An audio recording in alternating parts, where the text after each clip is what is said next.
In 1496, the sun over the Aztec Empire began to disappear in the middle of the day, and the most powerful civilization in the Americas started screaming. Priests slashed their ears. Warriors dragged prisoners up the temple steps, because everyone knew exactly what came next. Something up there was about to come down and eat them. They were called the Tzitzimime, star demons.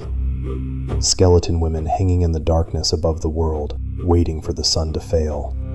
The Aztecs built their entire calendar around keeping these things up there, because if the sun ever stayed dark, they were coming down.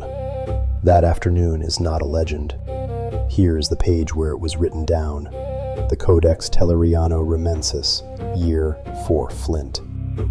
The scribe drew darkness biting into the sun and added one detail. The stars came out. And here's the strange part. These devouring monsters were also goddesses of midwives and mothers. The Aztecs feared them and prayed to them for children. Nobody builds a religion like that by accident. To understand why the sky was full of hungry skeletons, you need to understand one thing about the Aztec universe. It had already ended 4 times. The first world was devoured by jaguars. The second was torn apart by hurricanes. The third burned under a rain of fire. The fourth drowned. Each time a son died, and everything living died with it. All 4 dead worlds are carved right here, on the Sunstone. 24 tons of basalt dug up beneath Mexico City. Most people call it a calendar. It isn't. It's 4 death certificates and a countdown. We live under the 5th sun. The Aztecs even knew its name, Nahui Olin, 4 movement, and they knew how it ends. Earthquakes, the sky cracks open, and the stars come down to finish what's left. That's why the sun had to be fed with blood. We covered that machinery in the video about Mictlan. But sacrifice only keeps the sun moving. It does nothing about the things waiting for it to stop. The Tzitzimime are the stars themselves, not balls of gas. Women. Skeletal, clawed, ancient, hanging in the blackness with their arms spread, watching the sun the way wolves watch a campfire. And here's the detail that should genuinely unsettle you. During a total eclipse, stars come out in the middle of the day. The Aztecs looked at those stars and understood. They're not appearing, they're approaching. This is how they drew one. Claws on every limb, eyes on the joints, elbows, knees, so she sees you from every angle. And a skirt decorated with human hearts and severed hands. Her spine is exposed. Her heart hangs outside the ribs. Her hair is a tangle of black smoke. And she is hungry, not metaphorically. The texts are specific. If the sun dies, the Tzitzimime descend to eat people. All of them. They have a queen. Itzpapalotl. The name translates to obsidian butterfly, which sounds lovely right up until you see the butterfly. A skeleton with wings edged in stone knives. Even the other demons answered to her. Here she is in the Codex Borgia, one of the few sacred books the Spanish didn't burn. Wings edged with blades, jaguar claws, a face of bare bone. The Aztec words for a solar eclipse translate as, the sun is being eaten, not covered, not darkened, eaten. And when something is being eaten, you don't stand around taking notes, you fight. So the empire fought, everyone shouted. Drums, conch shell trumpets, women wailing, men striking their mouths in war cries. A wall of noise aimed at the sky. The official imperial defense against star demons was, essentially, being as loud as possible. And you know what? It worked every single time. And because noise might not be enough, the temples ran at full capacity. Captives were killed. The records are uncomfortably specific that pale-skinned people were chosen first. Priests slashed their ears and offered their own blood. Anything to strengthen the sun while it fought for its life. Eclipses of the moon had their own protocol.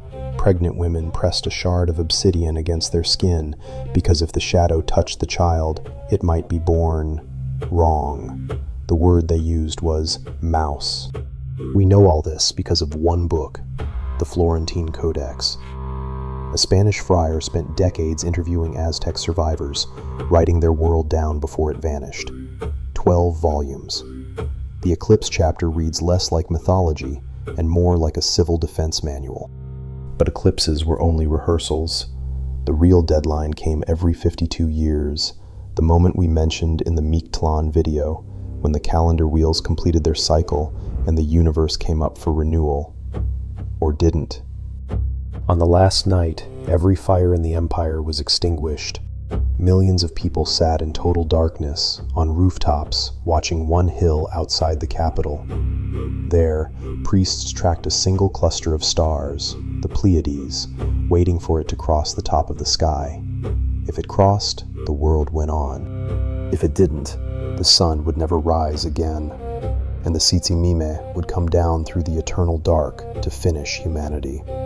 Every 52 years, an entire civilization held its breath and waited to find out.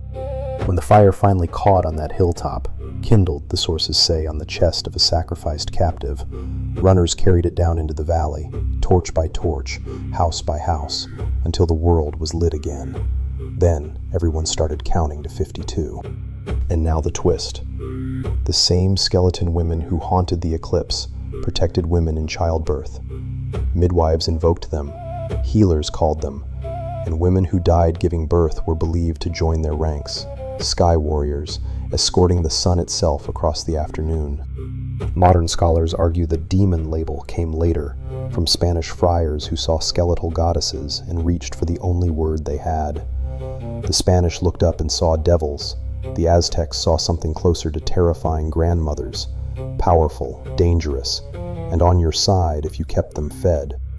The war in the sky was ancient. This 8-ton stone shows the moon goddess Coyolxauhqui, dismembered by her brother Itzpapalotl at the dawn of time. Every sunrise replayed that battle. Every eclipse threatened to reverse its outcome. Call it superstition if you like, but remember their starting point. The world had already ended 4 times. From where the Aztecs stood, the universe wasn't stable. It was a truce, and truces get broken. On August 12th, 2026, the moon will slide across the sun over Spain, the first total eclipse in mainland Europe in a generation. Millions of people will cheer and point their phones at the sky.